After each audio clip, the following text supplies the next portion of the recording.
Good morning friends, स्वागत है आप लोग का स्मार्ट क्लासेस में। तो आज क्लास 7th का विज्ञान है आप लोग का, ठीक है। चैप्टर 6 और चैप्टर का नाम है पौधों में पोषण, ठीक है। यानी भाई पौधे किस तरह पोषण करते हैं, किस तरह उनकी क्रियाविधि है, उस सब के बारे में हम लोग जानेंगे, ठीक है।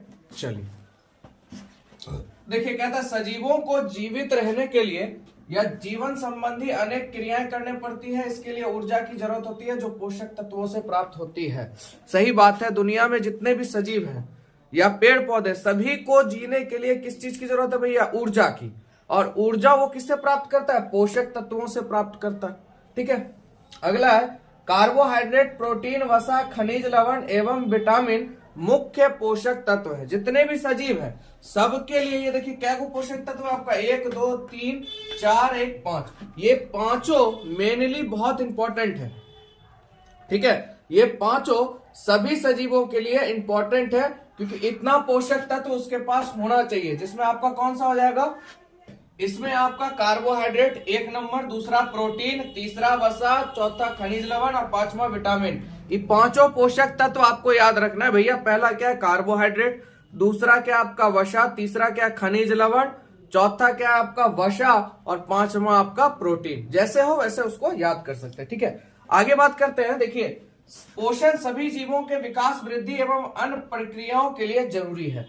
पोषण से ही शरीर की वृद्धि होती है, शरीर का विकास होगा और जितनी भी प्रक्रियाएं हैं जो होती है वो भी आप लोग की किससे होगी? पोषण के द्वारा ही होगी, ठीक है। अगला पॉइंट है आपका पौधों में पोषण। आते हैं पौधे की बात करते हैं तो देखिए सभी जीवों को पोषण की जरूरत होती है, ये बात तो आपको पता ही है ना। लेकिन मजेदार बात है कि केवल हरे पौधे ही अपना पोषण स्वयं कर सकते हैं।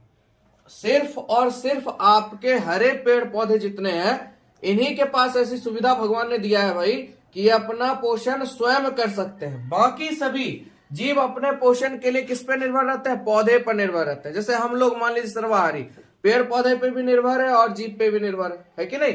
तो वही चीज है। आगे पौधों में पोषण विधि। अब पौधे में पोषण विधि कैसे है इसको जान गए। हरे पौधे अपना पोषण स्वयं करते हैं। हरे जितने भी पेड़ पौधे हैं ये अपना भोजन स्वयं करते हैं, अर्थात अपना भोजन खुद बनाते हैं। हरे पेड़ पौधे जो भी हैं वो अपना भोजन खुद बनाते हैं। और बनाते किस प्रक्रिया के द्वारा? ये आपको पता होगा, प्रकाश संश्लेषण, ठीक है। तो प्रकाश संश्लेषण पौधों में भोजन निर्माण की प्रक्रिया। अगर आपसे पूछ दे, देखिए हर पॉइंट आपके लिए इंपॉर्टेंट है, पूछ देता है पौधे में भोजन निर्माण करने की प्रक्रिया किसके द्वारा संचालित होती है, तो आपका क्या हो जाएगा? प्रकाश संश्लेषण के द्वारा। अगर पौधा जो भी है भोजन बनाने की क्रिया करता है तो सिर्फ और सिर्फ प्रकाश संश्लेषण की भूमिका के कारण, ठीक है। आगे बात करता है हमारे घरों में भोजन बनाने का एक स्थान होता है। चावल, दाल, आटा, सब्जी, तेल आदि कच्ची सामग्रियां होती है जिनसे हम लोग क्या करते हैं? भोजन तैयार करते हैं। ये तो हम लोग का दैनिक जीवन का सिस्टम हो गया, ठीक है। चलिए आगे पॉइंट देखते हैं उसके बाद क्या है।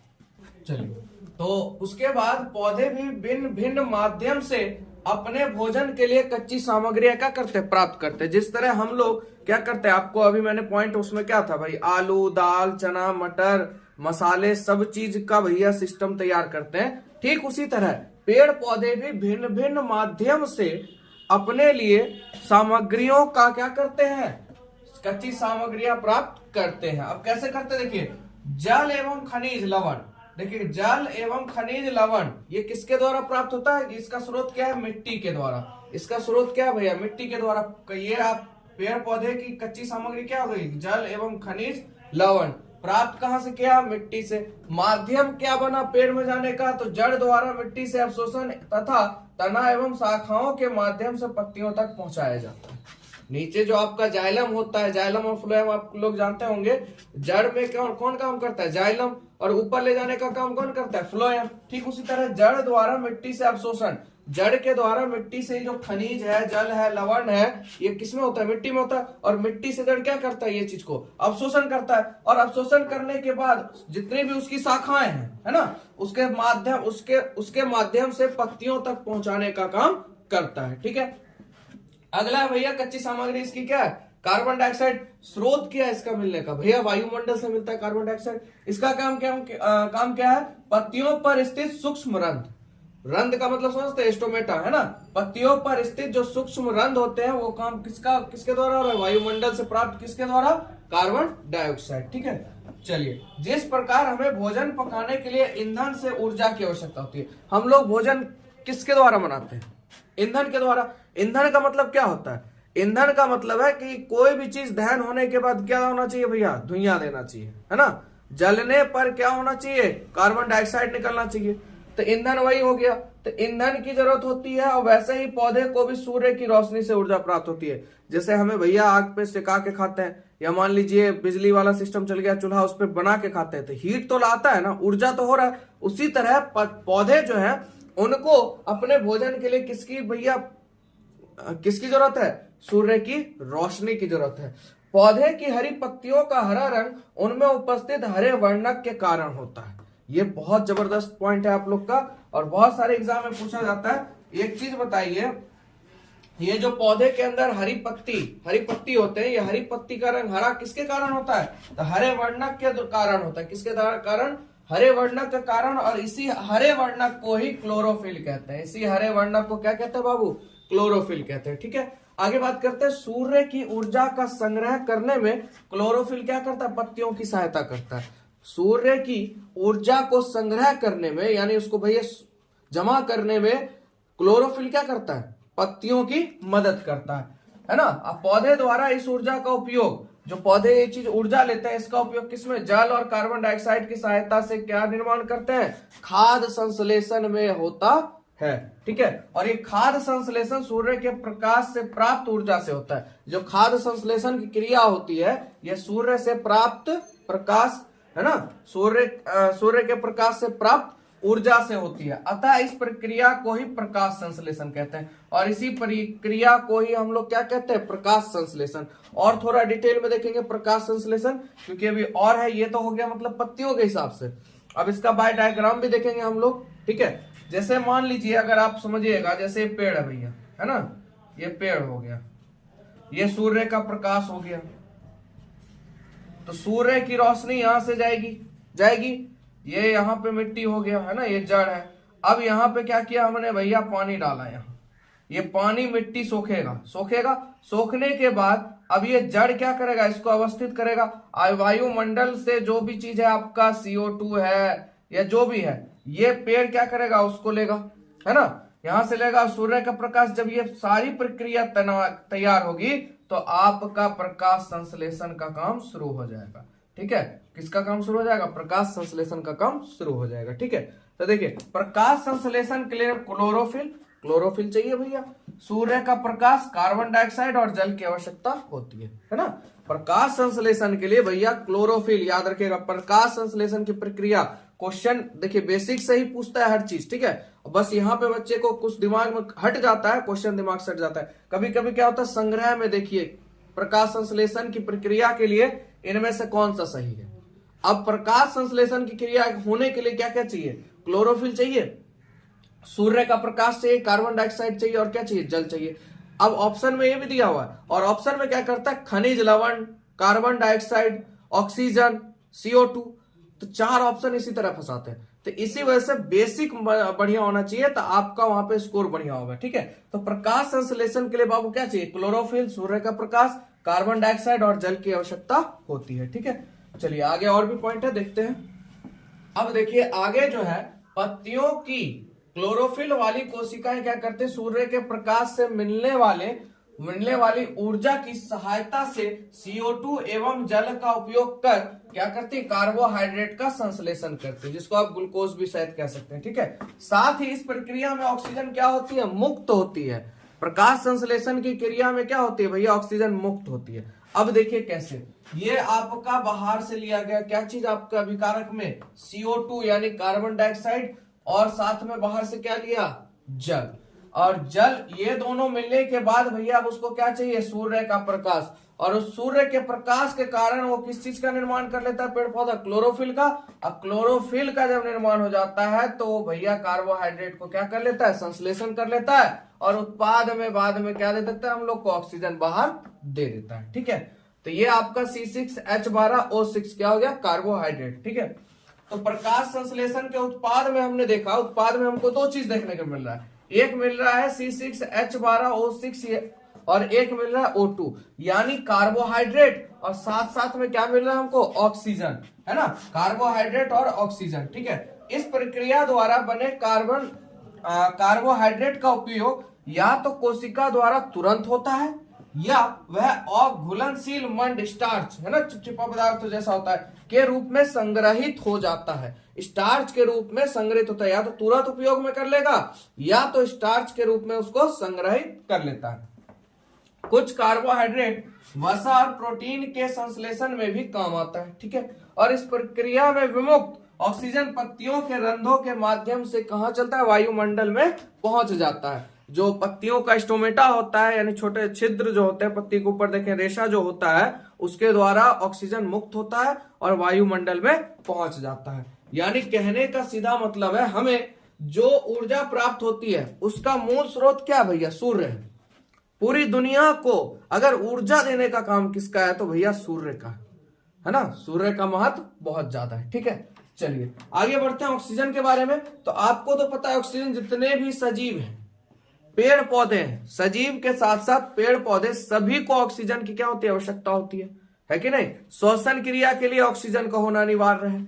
अब देखिए, इसके लिए नियंत्रित करने का काम कौन करता है भैया, प्रकाश संश्लेषण, यानी वायुमंडल में ऑक्सीजन का संतुलन जो होता है प्रकाश संश्लेषण प्रक्रिया द्वारा ही बना रहता है। यही जो आपका प्रकाश संश्लेषण की प्रक्रिया होती है, ये जो प्रक्रिया हो रही है, इसी के द्वारा ऑक्सीजन का संतुलन बेस बना रहता है। ठीक है, चलिए आगे देखते हैं। आगे है, मिट्टी में देखिए कुछ ऐसे जीवाणु पाए जाते हैं जो गैसीय नाइट्रोजन को उपयोगी यौगिक में क्या करते हैं, बदल देते हैं। ठीक है, मिट्टी में कुछ ऐसे जीवाणु या सूक्ष्मजीव होते हैं जो क्या करते हैं भैया, नाइट्रोजन, जो गैस आपका नाइट्रोजन है उसको उपयोगी यौगिक में बदल देते हैं। यह यौगिक जल के साथ पौधे द्वारा क्या हो जाते हैं, अवशोषित किए जाते हैं और इससे पौधे की नाइट्रोजन संबंधी आवश्यकता क्या हो जाती है, पूरी होती है, जो पौधों को प्रोटीन, वसा आदि के संश्लेषण में क्या करती है, मदद करती है। अब देखिए, नाइट्रोजन से किस चीज में मदद मिल रहा है, प्रोटीन और वसा में। प्रोटीन और वसा को संश्लेषण करने में किसकी मदद से हो रहा है, नाइट्रोजन की मदद से। देखिए यहां से भी क्वेश्चन बनता है ना, तो क्वेश्चन देखिए ऐसे ही बनता है। इसी वजह से देखिए मैं बार बार कहता हूं आपको 7, 8, 9, 10 इस सब का साइंस जो है ना, अगर आप, क्योंकि ये टोटल आपका एससीईआरटी और एनसीईआरटी बुक से मैंने बनाया हुआ है। ठीक है, ताकि आप लोग को अगर आप देख लेते हैं, पढ़ लेते हैं, एक बार सुन लेते हैं, तो कम से कम ऐसा कोई क्वेश्चन नहीं है जो आपका खासकर कॉम्पिटिटिव एग्जाम या मान लीजिए आपका जो भी एग्जाम हो उसमें बाहर हो जाए साइंस से क्वेश्चन। ठीक है, क्योंकि हर पॉइंट मेन पॉइंट को इसमें लिया गया है। अब बहुत को क्या भैया एनसीईआरटी पढ़ना होता है तो क्या करते हैं, किताब खरीदते हैं फिर पढ़ना शुरू है। आप एक वीडियो देखिए, हर चैप्टर का बना हुआ है और हर पॉइंट लिया गया है, कहीं से आपका एक पॉइंट मिस नहीं है कि हाँ ये पॉइंट इसमें नहीं बताया गया। ठीक है, आपको भी फायदा हमको भी फायदा, दोनों चीज है ना। चलिए तो आगे बात करते हैं। जो पौधे को प्रोटीन, वसा आदि के संश्लेषण में क्या करती है भैया, मदद करती है संभवतः। इसलिए किसान अपने खेतों में उर्वरक या क्या करते हैं, खाद डालते हैं जिसमें नाइट्रोजनी पदार्थों की क्या होती है, प्रचुरता होती है। जो आपका खाद है या उर्वरक है, इसको डालने का एक मतलब भैया इसमें नाइट्रोजनी पदार्थों की क्या होती है, प्रचुरता होती है। ठीक है, अगला बात करते हैं अमरबेल की। ठीक है, ये आपका क्या हो जाएगा, ठीक है, अमरबेल, ये भी आपके एग्जाम से रिलेटिव क्वेश्चन इससे भी बनता है। ठीक है, इसको भी ध्यान समझिएगा। देखिए, अमरबेल अपना भोजन उसी पौधे से प्राप्त करते हैं जिनमें वो क्या करते हैं, लिपटे रहते हैं। अमरबेल एक ऐसा पौधा है जो भैया पोषण के लिए दूसरे पौधे पे क्या है, आश्रित है। और अर्थात मनुष्य तथा अन्य जीवों की तरह अमरबेल अपना भोजन, अपने पोषण के लिए दूसरे पौधों पर निर्भर करता है। और पोषण के इस तरीकों को क्या कहते हैं, विषम पोषी पोषण कहते हैं। यानी हम लोग जो पोषण करते हैं, मनुष्य किस प्रकार का पोषण कर रहे हैं, विषम पोषी पोषण कर रहे हैं। ठीक है, अमरबेल जैसे पौधे जो अन्य पौधों से पोषण, ठीक है, पोषण प्राप्त करते हैं तो क्या कहलाते हैं, परजीवी कहलाते हैं। क्या देगा भैया, निम्न में से बताइए परजीवी कौन है, तो परजीवी आपका कौन सा हो जाएगा, अमरबेल। ठीक है, और जिन पौधों से वह पोषण प्राप्त करते हैं उन्हें क्या कहते हैं, परपोषी। पेड़ पौधे क्या कहलाते हैं, परपोषी। और हम मानव क्या कहलाते हैं, विषम पोषी। जीव जंतु क्या कहलाते हैं, विषम पोषी। और भैया ये जिसके साथ रह के पोषण दे रहा है वो आपका क्या हो जाएगा, परजीवी। और जो उसको दे रहा है उसका नाम क्या हो जाएगा, परपोषी, है ना। जो दे रहा है उसको पोषण, अमरबेल को पोषण कौन दे रहा है, पेड़ पौधा, तो पेड़ पौधा क्या कहलाएगा, परपोषी। जो ले रहा है, ले कौन रहा है भैया, अमरबेल ले रहा है। अमर बेल ले रहा है, अमर बेल क्या कहलाएगा? परजीवी, है ना। ठीक है, चलिए अगला है, इसी तरह का एक पौधा है आपका घटपर्णी का पौधा, और ये भी एग्जाम के लिए बहुत बढ़िया क्वेश्चन इससे बनता है। ठीक है, घटपर्णी के बारे में आप लोग जानिए। कुछ पौधे ऐसे भी हैं जो जंतुओं का भक्षण करते हैं। अब देखिए, आपने बहुत सारे पेड़ पौधे देखे हैं, क्या आपको पता है भैया कोई ऐसा पौधा है जो जीव जंतु को खा जाए? नहीं है, ना उम्मीद है। पर एक पौधा है जो आपका घटपर्णी का पौधा है, ये क्या करता है? छोटे छोटे सूक्ष्म जीव या जीवों का शिकार करता है। अब कैसे करता है देखिए, इसकी संरचना जो होती है, जैसे घटपर्णी की बात करें तो संरचना कैसी होगी? घड़े जैसी। घट का मतलब घड़ा समझ लीजिए, है ना। घड़े जैसी संरचना होती है। ठीक है, और ऊपर एक पत्ता होता है जो ऐसे करके ढक लेता है, ऐसे ऐसे इस तरह से रहता है, ऐसे करके जीव गया अंदर में, यहाँ पे रोइया बना होता है, इस तरह से चांप लेता है ना। इस तरह का पौधा होता है। ठीक है, तो देखिए घड़े के अंदर नीचे की ओर लटके रोइयादार संरचना होती है। मैंने बताया आपको, जब कोई कीट अंदर प्रवेश करता है तो रोइये में उसके जो रोए होते हैं उसमें क्या होता है? फंस जाता है और बाहर नहीं निकल पाता। घड़े में पाचक रस होता है, उसी घड़े में जहां उसके रोए हैं वहीं पे पाचक रस होता है, जिससे कीटों का क्या हो जाता है? पाचन हो जाता है। ऐसे ही पौधे को कीटभक्षी पौधा भी कहते हैं। अब यहां से भी एक क्वेश्चन है भैया, कीटभक्षी पौधा कौन सा हो जाएगा आपका? तो घटपर्णी का पौधा। एक दो और पौधे हैं, वीन सप्लाई ट्रैप। ठीक है, वीन सप्लाई ट्रैप और एक संडियो, ये भी आपका क्या है? कीटभक्षी पौधा है। कौन सा पौधा है आपका? कीटभक्षी पौधा है। कौन कौन सा? वीन सप्लाई ट्रैप और संडियो और आपका घटपर्णी का पौधा। ठीक है, अगर वीडियो आप लोग को अच्छा लग रहा है तो लाइक देने में कंजूसी मत किया कीजिए। मैं तो आपसे बार बार कहता हूँ थोड़ा शेयर कर दिया कीजिए भाई, किसी गरीब की मदद हो जाए तो क्या दिक्कत है। ठीक है, चलिए आगे पॉइंट देखते हैं। चलिए आगे बढ़ते हैं। आगे हम लोग जानेंगे मृतोपजीवी। ठीक है, आपने देखा होगा बहुत से बरसात के दिनों में आपने देखा होगा आसपास कूड़े कचरे, गोबर या पेड़ की छाल या सिल्ली उल्ली जो लकड़ी रहता है उसके ऊपर आपने देखा होगा कि एक गोबर मतलब छाते जैसी संरचना का कुछ बन जाता है। अब बताइए वो जो बन जाता है वो है क्या? तो उसको हम लोग कहते हैं कुकुरमुत्ता या गोबर छत्ता। वो जो छाते ने संरचना होती है जो मशरूम जैसे आपको लगता होगा, वो क्या है आपका? कुकुरमुत्ता या गोबर छत्ता। किसके अंदर आता है? मृतोपजीवी। अब इसके बारे में ध्यान समझिएगा आप लोग। यह संरचना है जो होती है कवक या फंजाई कहलाती है। ये जो ऐसी संरचना है आपकी, ये क्या कहलाती है? आपकी कवक या आपकी फंजाई कहलाती है। इसमें ना तो क्लोरोफिल होता है और ना ही भोजन ग्रहण करने की सुव्यवस्थित आपकी प्रणाली होती है कि भैया भोजन को कैसे ग्रहण करना है, कैसे खाना है, कैसे पीना है, ये व्यवस्था नहीं होती। ना ही इसमें क्लोरोफिल का कोई भैया सिस्टम है, ना रोल है। ठीक है, तो सोचिए पोषण कैसे करता है ना। तो पोषण की बात करें, ये क्या करता है? ये मृत या सड़ी गली वस्तुओं की सतह पर कुछ पाचक रसों का स्राव करता है। वहां जो मतलब बहुत दिन से सड़ा गला रहता है तो वहां कुछ पस सा बन जाता है ना, चिपचिपा सा पदार्थ, तो उसी से ये क्या करता है भैया? उसी से पोषण करता है। कौन? ये आपका गोबर छत्ता और कुकुरमुत्ता, जो पोषक तत्वों को विलयन के रूप में बदल देते हैं। और पोषक तत्व विलयन के माध्यम से क्या कर? विलयन के माध्यम से यानी सोखते सोखते क्या करते भैया? पोषण ले लेते हैं उससे, है ना। तो इस प्रकार के पोषण को क्या कहते हैं? मृतजीवी पोषण। तथा ऐसे पौधे क्या कहलाते हैं? मृतजीवी कहलाते हैं। ऐसे पौधे क्या कहलाते हैं आपके? मृतजीवी पौधे। मृतजीवी पौधे में मृतजीवी आपके कौन से हो गए भैया? कुकुरमुत्ता और गोबर छत्ता। कह देगा इनमें से कौन सा पौधा है जो मृतजीवी है? तो कौन सा हो जाएगा भैया? कुकुरमुत्ता, है ना। चार ऑप्शन में से एक ऑप्शन या तो कुकुरमुत्ता देगा या तो गोबर छत्ता देगा। जैसे कौन सा परजीवी है? अभी आपने तुरंत पढ़ा था, कौन परजीवी है? अमरबेल। परपोषी कौन है आपका? पेड़ पौधा। विषमपोषी कौन है भैया? मनुष्य या जीव जंतु, है ना। तो हर पॉइंट को आप याद रखिए। ठीक है, चलिए आगे बात करते हैं कवक की। कवक के बारे में आपको पता है, ये जहां भी उगते हैं वहां नमी होना चाहिए। यानी आप देखा होगा जैसे लड़के लोग जो होते हैं उनके कांच में मतलब थोड़ा सा नोचनी जैसा हो जाता है, नोचते रहता है, दिनाई जिसको कहते हैं आप लोग, कवक। तो ये जब भी होगा आपके, तो जहां पे नमी होगा, उष्ण होगा, वहां पे जाके ये अपना घर भैया निर्माण कर लेता है कवक भाषा। ठीक है, उसके बाद वर्षा ऋतु इनके लिए अनुकूल होता है और ज्यादातर इनका जो आक्रमण शुरू होता है वो आपके वर्षा ऋतु में होता है। ठीक है, इसके कारण ये जो आपके कवक है, ठीक है, इसके कारण क्या होता है? कपड़े चमड़े की वस्तु आदि क्या हो जाती है? खराब हो जाते हैं। अचार, कपड़े, चमड़े की वस्तु, फुफुंदी जैसा लग जाता है, ये सब क्या हो जाती है? आपकी खराब हो जाती है। ठीक है, और कुछ ऐसे भी कवक हैं, ठीक है, कुछ ऐसे कवक है जो हमारे लिए उपयोगी में भी आते हैं, जैसे में देखिए डेयरी में इस्तेमाल होता है, दूध की डेयरी में। उसके बाद आपका मशरूम होता है, खाने के लिए इस्तेमाल हो जाता है कि नहीं। चलिए आगे बढ़ते हैं हम लोग। कभी कभी दो जीव एक साथ रहते हैं, आपने देखा होगा कभी कभी दो जीव एक साथ रहते हैं, बहुत बढ़िया पॉइंट है, ध्यान समझिएगा। और आपस में आवास और पोषण बांटते हैं। भैया तुम मेरे साथ रहो, मैं तुम्हारे साथ रहूंगा, जो तुम खाओगे वही मैं खाऊंगा, तुम भूखे रहोगे मैं भी भूखा रहूंगा, जैसे रखोगे वैसे मैं रहूंगा, है ना।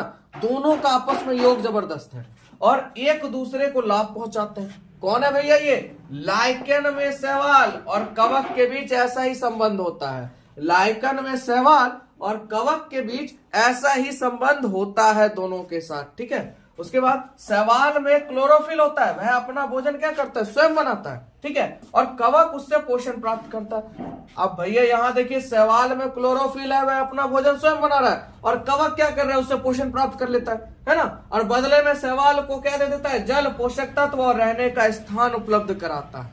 देखिए, और इस प्रकार के संबंध को सहजीवी संबंध कहते हैं। बोलिए कोई दिक्कत आप लोग को? देखिए कितना प्रेम है दोनों में, है कि नहीं। शैवाल और लाइकेन में देखिए कितना प्रेम है। तो इस प्रकार के संबंध को क्या कहते हैं बाबू? सहजीवी संबंध कहते हैं, ठीक है। तो ये हो गया आप लोग का चैप्टर डी एंड हो गया, ठीक है। तो आपको वीडियो कैसा लगा? अपना फीडबैक जरूर दिया कीजिए। पढ़ाई अच्छा लग रहा है तो जरूर आगे मोटिवेट हमको भी करिए, आप भी होते रहिए, ठीक है। मिलेंगे आप लोग से अगले वीडियो में।